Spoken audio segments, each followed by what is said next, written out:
Siamo davanti alla Basilica di San Vittore, il monumento di Varese, il simbolo della città.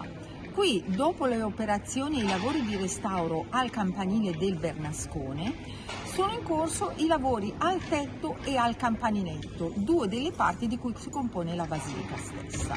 I lavori si completeranno probabilmente all'inizio fine gennaio, sempre se il meteo lo consentirà.